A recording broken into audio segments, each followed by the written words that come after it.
안녕하세요. 축구 뉴스 채널에 오신 것을 환영합니다. 다시 뵙게 되어 반갑습니다.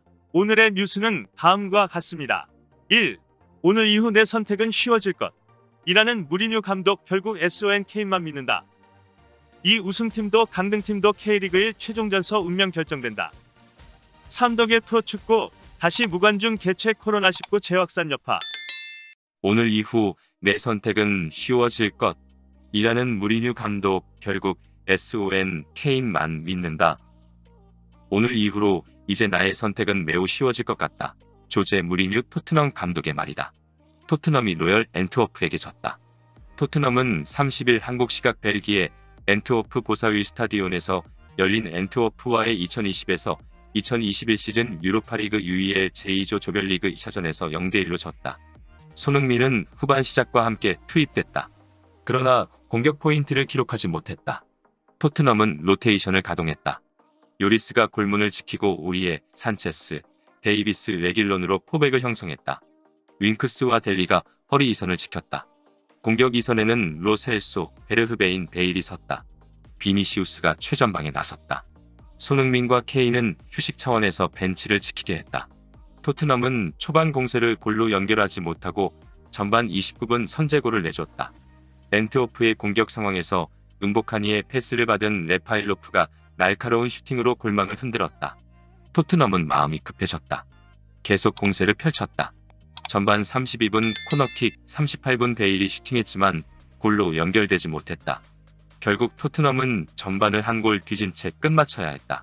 후반을 앞두고 무리뉴 감독은 대거 선수 교체를 단행했다. 델리, 비니시우스, 베르흐베인, 로셀소를 불러들였다. 손흥민과 루카스, 라멜라, 호이비에르를 넣었다. 공격에 힘을 실었다. 토트넘은 공세를 계속 펼쳐나갔다. 무리뉴 감독은 후반 14분 마지막 카드를 넣었다. 베일을 빼고 케인을 집어넣었다. 토트넘의 공격에 힘이 실렸다.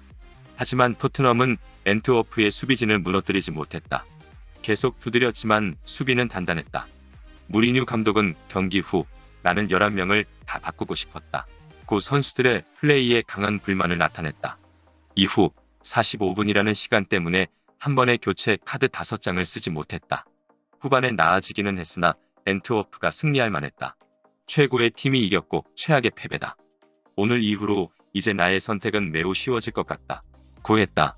이날 오랜만에 출전한 몇몇 선수들에 대한 강한 불만을 표시했다. 결국 무패 행진을 이어온 기존 멤버들, 특히 후반 분위기를 바꾼 손흥민 케인 콤비에 대한 중용을 암시한 멘트였다. 우승팀도 강등팀도 K리그1 최종전서 운명 결정된다. 우승과 강등의 운명이 마지막 경기에서 모두 결정된다.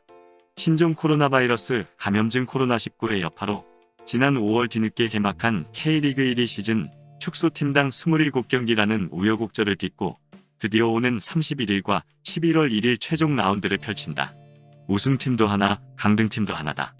우승 트로피를 놓고는 전북현대와 울산현대가 다툰다. 아래쪽에선 부산 아이파크, 성남FC, 인천 유나이티드가 피말리는 잔류 경쟁을 펼친다. 전북은 지난 라운드 울산과 맞대결에서 1-0 승리를 거두고 약 3개월 만에 선두 자리를 탈환했다. 한때 울산보다 5점이나 뒤졌지만 시즌 막판 매서운 뒷심을 발휘했다. 전북은 울산에 승점 3점 차로 앞선 채 마지막 경기를 남겨두고 있다. 대구FC와의 마지막 라운드 경기에서 최소한 비기기만 해도 자력 우승이 가능하다. 전북은 올 시즌 우승을 확정 지으면 K리그 최초 리그 4연패라는 대기록을 달성한다. 특히 이날 경기는 최근 은퇴를 발표한 레전드 이동국의 K리그 마지막 경기다. K리그 전설 이동국이 우승 트로피를 들어 올리면서 선수 생활을 화려하게 마무리하게 될지 관심이 집중된다. 만약 전북이 대구에게 패하면 울산 대 광주FC의 경기 결과를 지켜봐야 한다. 전북이 대구에게 지고 울산이 광주에게 이기면 전북과 울산이 승점 57로 동률이 되지만 다득점에서 앞선 울산이 챔피언에 오른다. 지난해 전북과 승점 79로 같았지만 다득점에서 한 골 뒤져 우승을 놓쳤던 울산은 올해 정반대 입장이 됐다. 지난해 전북이 이뤘던 기적을 바라는 처지가 됐다. K리그 1로 강등될 한 팀을 가리는 강등권 경쟁도 마지막 라운드 경기에서 결론이 난다. 현재 강등 후보는 12 부산 승점 25, 11위 성남 승점 25, 12위 인천 승점 24이다. 세 팀 가운데 가장 유리한 팀은 부산이다. 10위 부산은 11위 성남과 승점이 같지만 다득점 부산 24득점, 성남 22득점에서 2골 앞서 있다. 부산은 성남과 마지막 경기에서 비기기만 해도 잔류가 확정된다. 만약 부산이 성남에 패하면 인천의 결과가 중요해진다. 부산이 지고 인천이 마지막 경기에서 FC 서울을 이기면 부산이 강등된다. 인천과 서울이 비기면 부산과 인천은 다득점을 따져야 한다. 현재 부산과 인천은 24득점으로 동률이다. 양 팀은 마지막 경기에서 더 많은 골을 넣어야 잔류 가능성이 커진다. 성남이 자력으로 잔류하려면 부산을 무조건 잡아야 한다. 성남이 부산과 비기고 인천이 서울에 승리하면 성남은 부산의 다득점에서 밀려 강등된다. 최하위 인천이 자력으로 잔류할 수 있는 유일한 방법은 서울을 이기는 것이다. 인천이 서울을 꺾게 되면 성남과 부산의 결과와 관계없이 잔류하게 된다. 하지만 인천이 서울과 비기고 성남과 부산이 비기면 인천은 강등된다. 인천으로선 경우의 수를 따지지 않고 무조건 서울을 잡아야 하는 상황이다. 독일 프로축구 다시 무관중 개최, 코로나19 재확산 여파. 독일 프로축구가 코로나19 재확산에 다시 무관중 경기로 열린다.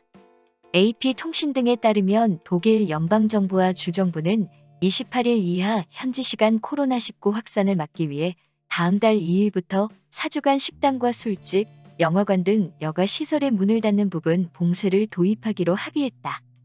이에 따라 식당과 술집, 영화관, 공연장과 기타 여가 시설이 11월 말까지 문을 닫는다. 프로축구 분데스리가 1, 2부 경기장에는 다시 관중이 입장할 수 없게 됐다. 이 기간 아마추어 스포츠 개최는 아예 중단된다. 분데스리가는 코로나19 확산 영향으로 2019에서 2020 시즌을 약 2개월간 중단했다가 지난 5월 무관중 경기로 재개 시즌을 마쳤다. 2020에서 2021 시즌에는 지난달 중순 개막과 함께 시험적으로 경기장 총 수용 규모의 20%까지 관중 입장이 가능해져 수백 명에서 수천 명의 관중이 경기를 직접 볼 수 있었다. 하지만 코로나19 재확산으로 몇몇 구단은 부분 봉쇄 도입 합의에 앞서 주정부의 지침 등에 따라 이미 무관중 또는 입장 관중 수를 대폭 줄여 경기를 치러왔다. 30일 슈투트가르트와 분데스리가 홈 경기를 치르는 샬케의 경우 애초 관중 300명을 들이기로 하고 입장권을 판매했으나 이날 무관중 경기 개최 결정을 알리고 환불 조치에 들어갔다. 독일에서는 지난 23일 신규 확진자 수가 1만 3천 명을 넘는 등 이달 들어 코로나19가 급속히 재확산되고 있다. 국제통계 사이트 월드오미터에 따르면 이날 기준 독일의 코로나19 누적 확진자는 47만 727명, 누적 사망자는 1만 308명이다. 시청해주셔서 감사합니다. 우리는 너를 사랑해. 한국 축구팬이라면 좋아요를 클릭하고 채널을 구독하는 것을 잊지 마십시오.